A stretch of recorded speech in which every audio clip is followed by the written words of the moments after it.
그러므로 형제들아, 주께서 강림하시기까지 길이 참으라. 보라, 농부가 땅에서 나는 귀한 열매를 바라고 길이 참아 이른 비와 늦은 비를 기다리나니,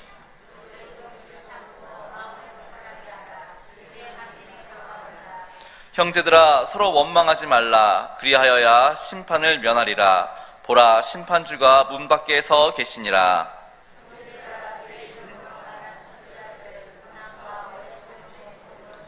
함께 읽겠습니다.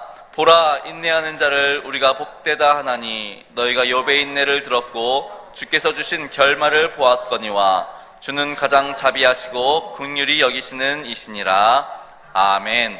성도 여러분, 지금은 가을에 풍성한 열매 맺는 계절입니다. 이미 철원 같은 데서는 수확이 다 끝나버렸습니다. 그리고 그 밑에 포천 쪽에서도 많은 벼와 여러 열매들을 수확하고 있는 그런 입장입니다. 그런데 풍성한 열매를 맺는 그 가을의 법칙에는 특징이 있습니다. 먼저는 심는 대로 거둔다는 겁니다. 벼를 심으면 벼가 나오는 것이고, 흥미를 심으면 흥미가 나오고, 또 다른 거를 심으면 거기서 그런 열매가 나옵니다. 사과 나오면 사과가 열리고, 배 나오면서 배가 열리는 겁니다. 또한 얼마나 그것을 정성껏 다루었는가, 혹은 농부가 게을러 가지고 바람이 불어서 딱 쓰러졌는데 벼를 내버려 두면은 수확량이 확 떨어집니다. 즉, 내가 얼마나 인생에서 어떤 분야를 최선을 다하느냐 못하느냐에 따라서 열매와 결과가 달라집니다. 우리가 사는 이 시대를 흔히 과학 기술 시대, 물질 만능 시대라고 합니다. 특히 인품이 좋은 사람보다도 똑똑한 사람이 각광을 받습니다. 우리 시험이 그렇습니다. 정해진 시간에 정해진 문제를 재빠르게 푸는 사람이 좋은 대학을 가고 인류 기업에 취업을 하고 그렇습니다. 근데 여러분, 그런 사람들이 꼭 좋은 사람들만 있던가요? 의사가 되고 판검사가 되고 대기업을 다니는데 안타깝게도 인간성에 문제가 있는 사람들을 우리가, 죄송한 표현입니다만, 국회의원들 사이에서 정말 많이 봅니다. 여야 가릴 것 없이 분명히 좋은 학교를 나오고 대단한 그런 경력을 가졌는데 인간성에 문제가 있습니다. 우리는 똑똑한 것을 가졌지만 반대로 그 사람의 윤리적인 것, 그리고 바른 그러한 성품을 보지 못하는 시대를 살고 있다는 겁니다. 또한 우리는 산업화를 통해서 황폐한 것을 바라보게 됩니다. 지난주 제가 인도네시아 보르네오에서 사역하고 있는 선교사님하고 대화를 나눴는데요, 제가 한번 질문해 봤어요. 저 70년대, 80년대는 보르네오가 엄청난 밀림이 있었습니다. 그래서 제가 지금도 보르네오가 밀림지대가 많습니까? 그랬더니 선교사님이 한숨을 푹 쉬시면서 하신 말씀이, 목사님이 말하는 그 밀림은요, 자동차로 제가 있는 곳에서 6시간 가고, 거기서 다시 오토바이로 2시간 가고, 거기서 내려서 걸어서 1시간 반 가면은 요렇게 몇 사람이 안아야 될 밀림이 있기는 있습니다. 근데 요 중간은 다 사람들이 잘라가지고 가구로, 수출용으로 다 없애버려가지고 지금은 보르네오가 일부만 밀림이고 다 없어져 버렸습니다. 여러분, 산업화 때문에 이렇게 황폐화됐습니다. 아프리카 사하라 사막도 과학자들에 의하면 한때는 밀림이 있고 정말 나무가 울창했었는데 지금은 사막이 되어버렸다는 겁니다. 즉, 이런 산업화 때문에 많은 면에서 손해를 보고 있는 입장입니다. 세 번째로는 우리는 인스턴트 시대에 살고 있습니다. 1인 가구, 2인 가구, 또 부부 맞벌이, 또는 너무 바쁘다 보니까 그냥 메모하고 주부조차도 같이 일하러 다니시는 분이 많이 있기 때문에 냉장고 안에서 국을 끓여서 드시고 햇반을 돌려서 드세요. 뭐 이렇게 되는 거예요. 그러다 보니까 무슨 문제가 있냐면 편리하기는 합니다. 즉석밥이라든가 즉석식품이 굉장히 발전해서 인터넷으로 주문하고 뭐 스마트폰으로 주문하면 뭐 특정 회사를 제가 언급해서 죄송합니다만 마켓컬리 같은 게 막 순식간에 날라와요. 아침에 새벽에 배달이 돼요. 그럼 그거 먹고 가는 겁니다. 뭐가 없어졌냐면 오랫동안의 주부나 가족 간의 대화하고 시간과 정성과 사랑으로 만들었던 음식이 다 사라져 버렸어요.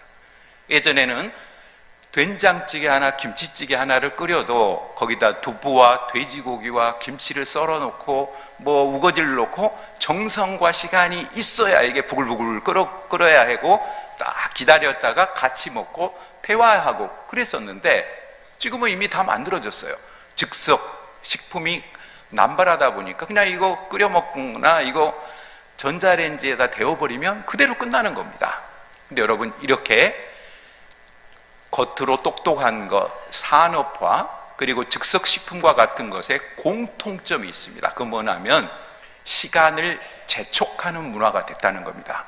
빨리빨리라고 하는 이 배경에는 시간이 가장 중요하지 사랑과 정성, 이거는 중요한 게 아니다, 이런 무서운 생각이 뒤에 있습니다.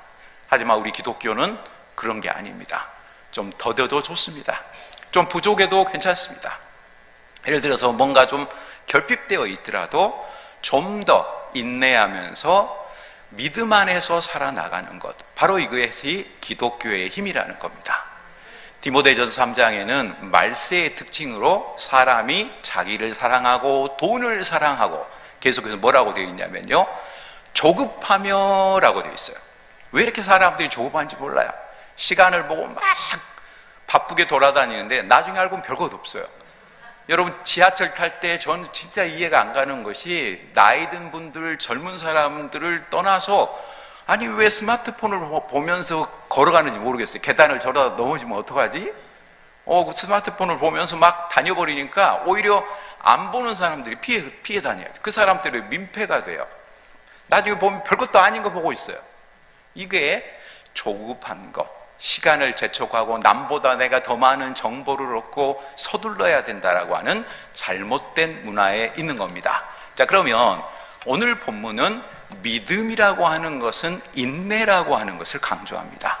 여러분, 인내는 갈라디아서 5장 22절로 23절에 나오는 9가지 성령의 열매 중에도 나옵니다. 인내하라. 더구나 베드로전서 1장에도 믿음의 덕의 지식을, 지식의 인내함을 하고 나와 있어요. 성령의 내적 열매에 인내라는 것이 있어야 돼요. 인내가 없으면 어떻게 될까요? 가정이나 사회나 직장 생활에서 욱하는 사람들이 많이 나와 버립니다. 미국 보세요. 지금도 1년에 총기 사고가 수백 건이 나옵니다. 여러분, 미국은 선생님들이 얼마나 무섭냐면요, 학생들 가운데 총기를 들고 하고 선생님이 나 야단쳤다고 쏴버릴까봐, 제가 아는 2주일 전에 미국의 수학 선생님을 하고 있는 아는 분이 잠깐 한국에 한 달 정도 살다가 가셨는데, 이분이 그러시더라고요. 저희 교사들은요, 총에 맞아 죽지 않게 해주세요. 하루 서로 빈대요. 학생이 총 갖고 와서 선생님을 쏴버릴까봐. 어떤 선생님은 실컷 얻어 터져서 눈이 밤탱이가 돼 있어요. 그래서 옆에서 위로했답니다. 얻어맞기만 해서 얼마나 다행이야. 총 안 맞았잖아. 여러분, 이게 그래서 너무 많은 교사 선생님들이 미국 같은 경우에는 그만둔다는 거예요. 우리는 임용고사를 준비하려고 뭐 노량진에 간다, 어디 고시 공부를 한다 이러고 있는데, 미국은 몇만 명의 교사가 부족하답니다. 심지어 코스트코에 취업해 갖고 있는 사람이 1년 만에 어떤 걸 올렸냐면요, 내가 교사를 했더라면 이 코스트코에서 1년 연봉이 교사 15년 차하고 똑같다. 나 교사 빨리 그만둔 거 잘했다. 이렇게 여러분 진짜 올라왔어요. 지난주에 그 인터넷에. 이 정도로 어렵습니다. 자, 그러면 우리가 인내가 필요한 걸 알겠는데, 오늘 야고보서 5장에는 인내를 어떻게 표현하고 있을까요? 오늘 본문에 나오는 야고보서의 인내의 특징으로 첫 번째는 종말론적 인내입니다. 오늘 본문 7절과 8절에서 뭐라고 하고 있냐면, 먼저 7절을 보면 주의 강림하시기까지 길이 참으라 그랬고요, 8절에는 주의 강림이 가까우니라. 여러분, 우리가 인내하는 것은 종말적 소망을 가지고 인내하는 사람이 승리합니다. 마지막 때까지 내가 믿음으로 견디면 하나님께서는 우리가 이 땅에서 얼마나 돈 많이 벌었냐, 사회적으로 출세했냐, 얼마나 좋은 학교를 나왔냐, 네가 박사학위가 있느냐 없냐, 이런 거 하나도 안 보세요. 네가 얼마나 믿음의 인내를 가지고 살았느냐, 이것이 예수 그리스도께서 종말에 우리를 향한 심판의 기준입니다. 근데 자본주의 살다 보니까 너무 많은 분들이 착각을 해요. 내가 얼마나 많이 물질적인 부를 쌓고 사회적으로 성공을 하고 이렇게 됐느냐? 여러분, 그렇지 않습니다. 때로 아무리 믿음이 좋은 사람도요, 경제적으로 어려울 수 있어요. 저는 병원에서 한 번도 믿음이 없으니까 병원에 입원하셨고 암에 걸렸고 수술하게 됐고 그렇게 설교한 적 없어요. 여러분, 믿음 있는 사람도 아플 수 있고 암에 걸릴 수 있고 교통사고 나갈 수 있고 얼마든지 어려울 수 있습니다. 그러나 믿음의 사람은 그때도 예수님이 나와 함께 하셔서 이 어려움을 극복할 수 있다, 그 믿음을 가고 이기는 겁니다. 아무 어려움도 없는 것이 아니요, 어려움 가운데 주님이 나와 함께 하시고 임마누엘의 주께서 나와 함께 그 어려움을 극복하게 하신다. 그리고 그것을 저와 여러분은 종말까지 인내하며 버티자. 여러분, 이게 믿음의 사람이 종말적 인내로 승리해야 된다는, 오늘 야고보서 7절과 8절에서 종말을 강조하고 있습니다. 오늘 일산명성교회 우리 모든 성도들께서는 이러한 종말적 인내로 승리할 수 있기를 바랍니다. 여러분, 다음으로 본문에 나타난 인내의 특징으로 두 번째는 소망적인 인내입니다. 소망적 인내란 뭐냐면 내가 마지막에 승리한다는 겁니다. 오늘 몇 가지 모범이 있지만 결론이 어떻게 됐냐면요, 해피엔딩이에요. 마지막 여러분이 좋으면요, 중간에 좀 출발이 나쁘고 중간이 나빠도 마지막이 좋은 게 여러분 제일 좋은 거 아닙니까? 저와 여러분이 이미 그 종말적 승리가 약속되어 있어요. 예수 그리스도께서 보라 내가 세상을 이기었노라 약속하셨고, 세상 끝날까지 내가 너희와 항상 함께 하리라 약속하셨습니다. 바로 그 약속이 있기 때문에 우리는 이긴 사람입니다. 예전에 오래전 이야기를 해서 죄송합니다만은 60년대 70년대 서부 영화는요, 주인공이 여러분 반드시 이겼어요. 근데 80년대 서부 영화는 이상하더라고요. 주인공이 막 죽기도 하고 이상해요. 근데 그거 말고 70년대까지 서부 영화를 보면요, 주인공을 안 보고 쏴도 악당이 죽어요. 막 달려가면서 쏴도 악당이 막 다 쓰러져요. 근데 사실 다 거짓말인데 보지도 않고 대충 쏴도 이기거든요. 그러나 어쨌든 주인공은 잘하면 어디 맞냐면요, 팔을 스치거나 다리에 맞았어요. 요 정도가 주인공이 다치는 겁니다. 요 정도. 그래서 OK 목장의 결투라든가 하이눈이라든가 센이라든가 이런 고전적 영화를 보면 여러분 아무 걱정이 없어요. 왜요? 주인공 이기거든요.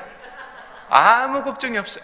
요새는 불쾌하게 주인공이 막 죽고 그래요. 여러분 저 펜트하우스 보니까 갑자기 무너져갖고 죽어버리잖아요. 주인공이 죽어버리고 난리가 없잖아요. 그런 거 말고 옛날 서부 영화를 보면 주인공은 반드시 승리합니다. 마찬가지로 그리스도인은 종말적으로 이길 뿐만 아니라 해피엔딩, 그래서 이것은 소망이 있는 기대입니다. 여러분, 내가 참고 인내하고, 예를 들어서 11월 16일 날 우리 고등학교 3학년들 또 재수생들이 그 시험을 보고 내가 앞으로 더 미래가 좋아지리라, 그러니까 지금 인내하면서 재수하거나 현역에를 지금 공부하는 거잖아요. 마찬가지로 이러한 소망적 기대가 없다면 우리가 왜 신앙생활을 합니까? 어차피 중간에 져버릴 수도 있는데. 그러나 아닙니다. 우리는 반드시 승리한다고 약속이 되어 있고, 요한계시록 21장을 보면 마지막 하나님 나라 천국에서 다시는 질병도 죽음도 사탄의 권세도 율법적 저주의식도 지옥도 그런 거 없는 예수 그리스도와 영원히 왕노릇하리라. 여러분, 이 약속의 말씀이 우리가 소망적 인내를 가지고 승리하는 비결이 될 것입니다. 오늘 그래서 욥의 인내를 예를 듭니다. 주께서 11절을 보시면 주께서 주신 결말을 알거니와. 여러분, 욥이 어떻게 돼서요? 너무 슬펐잖아요. 아니, 형 집에서 잔치를 하는데, 큰형 집에서 갑자기 돌풍이 탁 불어가지고 집이 폭삭 무너져가지고 칠형제가 다 죽었어요. 이 세상에 한 명만 잃어도 너무 슬플 텐데 다 죽어버렸어요. 조금 있으니까요, 또 종이 오는데 주인님, 강도들이 와서 우리 집 소와 양 싹 쓸어가 버렸습니다. 요즘으로 말하면 부도가 나갔고, 그것도 완전 부도가 나갔고 집이 깡통 찼다는 거예요. 조금 있으니까 내 몸이 아파요. 요즘으로 말하면 대상포진처럼 막 기와지로 막 긁어야 될 정도로 힘들어요. 부인이 인생을 저주하고 가라, 죽어라, 약 올리고 가출해 버렸어요. 친구들이 와서 며칠 울어줘서 고맙다고 생각했는데 조금 있으니까 율법적 저주의식으로 네가 얼마나 죄가 많으면 이렇게 벌 받아. 여러분, 절대 병원에 입원하거나 교통사고 당하거나 경제적으로 어려운 사람한테 기도 안 해서 그런다는 말씀하시면 안 돼요. 욥을 보세요. 욥이 무슨 기도를 안 했거나 믿음이 없어서 그 고난당한 게 아니라는 겁니다. 나중에 하나님께서 그 욥의 세 친구를 야단치십니다. 욥이 믿음이 없어 그런 게 아닌데 너희들은 왜 그러냐? 너희들이 가지고 있는 그 10분의 1씩 내려와가지고 욥 좀 도와줘라. 욥이 그걸로 다시 재개하게 되고 2배의 그런 물질을 거두게 되고 또 자녀들도 또 많이 거두게 됩니다. 한 가지 궁금한 건 솔직히 있어요, 여러분. 그게 욥의 아내가 돌아와서 다시 낳았는지 세부인인지 모르겠어요. 성경에 안 나와요. 안 나와. 그냥 어떻게 새로 자녀들이 많아졌다라고만 돼 있어요. 그래서 좀 궁금하긴 합니다만은 다시 돌아왔다고 그냥 믿어주고 싶어요. 본부인이 돌아왔다. 어떻든 오늘 본문에서 말한 것은 욥의 결말, 해피엔딩으로 끝났다. 이것을 저와 여러분이 믿을 때 소망적 인내로 승리하는 인생이 될 수 있을 것입니다. 여러분, 본문에 나오는 야고보서의 인내는 세 번째로 사랑으로 승리하는 인내입니다. 구절을 보시면 형제들아 서로 원망하지 마라. 여기다 자매를 넣으면 형제 자매들아 서로 원망하지 마라. 잘 안 되는 집안, 잘 안 되는 교회, 잘 안 되는 사회는요 서로 원망해요. 여야가 싸우니까요, 정치 조사를 해보니까요 재밌어요. 지금 여편이든 야편이든 자기 쪽 국회의원을 떨어뜨려야 된다가 압도적으로 많아요. 재밌잖아요. 옛날에 안 그랬거든요. 반대편 국회의원 저놈들 떨어뜨려야 그랬는데 지금은 어느 당이든지 자기 쪽 국회의원 몽땅 떨어지면 좋겠다. 나쁜 놈들 이러고 있어요. 그 이유는 뭘까요? 이게 사랑으로 국회의원들이 뭐 좀 서로 좋은 안건을 내면 당을 떠나서 그쪽으로 해줘야 되는데 반대를 위한 반대, 국민을 생각하지 않고 민생을 생각하지 않고 싸우다 보니까 국민들 가운데는 야 차라리 국회의원 너무 많은 것 같아. 한 200명으로 줄여버리고 무슨 보좌가 9명이야. 핀란드처럼 혼자 자전거 타고 다니는 국회의원도 있는데 보좌가 하나도 없어요. 3명이 국회의원을 1명이 보좌해 줍니다. 핀란드는 거꾸로. 우리처럼 9명이 아니고 국회의원 3명에 1명이라니까요. 거꾸로. 그 정도로 국회의원이 내려놔야 되는데 그게 안 된다는 거죠. 여러분, 한 가정도 어려울 때 격려하고 아니야, 우리 다시 이길 수 있어, 믿음으로 승리할 수 있어, 이런 가정이 일어섭니다. 교회가 어렵고 힘들어도 아니야, 우리 일사명성교회는 다시 일어설 수 있고 담임 목사님을 중심으로 우리 항존직들과 또 교인들이 똘똘 뭉쳐서 이 위기를 극복할 거야. 이 사랑으로 승리하는 겁니다. 오늘 욥의 인내 그리고 선지자들의 인내, 공통적인 것은 하나님께서 사랑으로 승리하라 하십니다. 바로 그것이 믿음으로 승리하는 방법입니다. 마지막으로 오늘 본문에 나와 있는 인내로 네 번째는 모범이 있는 인내입니다.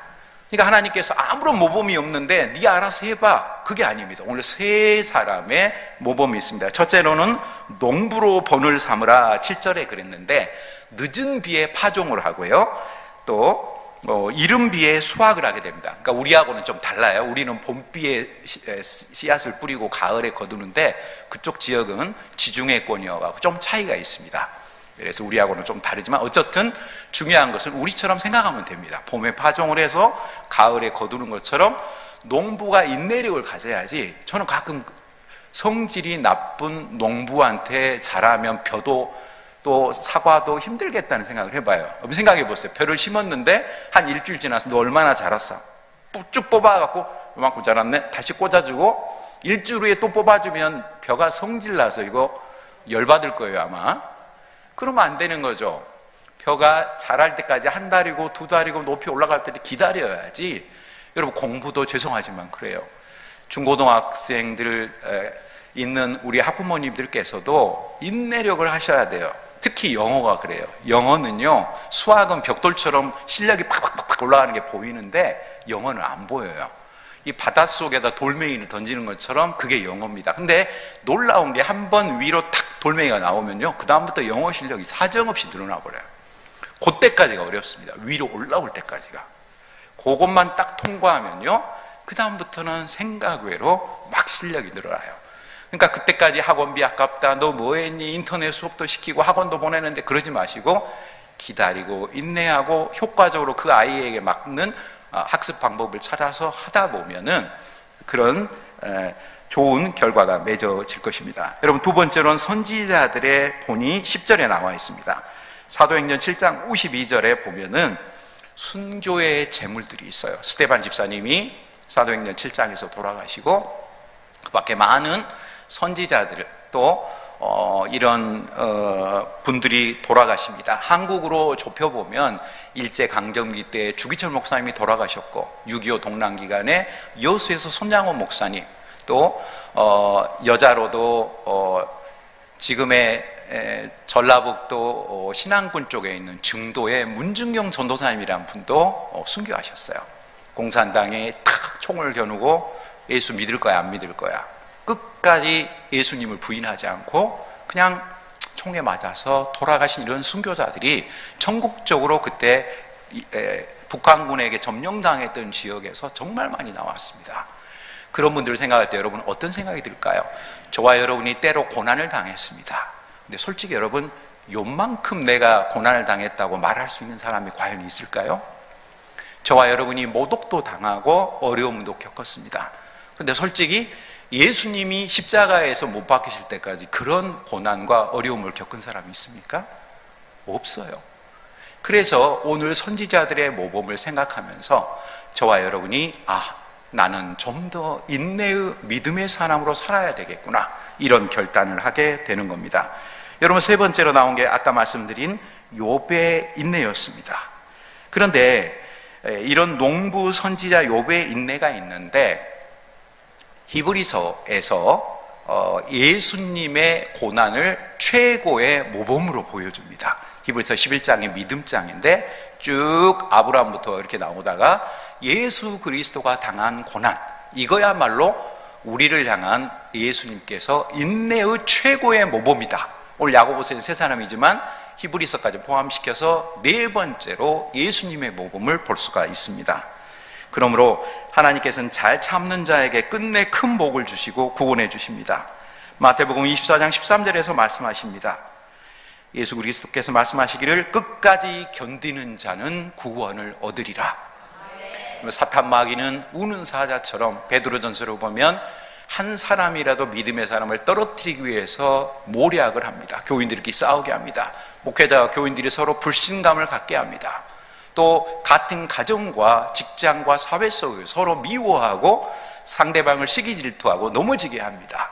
그런데 여러분, 좀 더 멀리 내다보면 아니야, 나도 부족한 사람인데 주님이 나를 위해서 먼저 사랑으로 은혜로 여기까지 오게 해주셨는데 그리스도의 사랑으로 용납하자, 서로 용납하라고 하는 그 말씀 안에서 나아갈 때 우리가 진정으로 믿음의 사람으로 살아갈 수 있게 될 것입니다.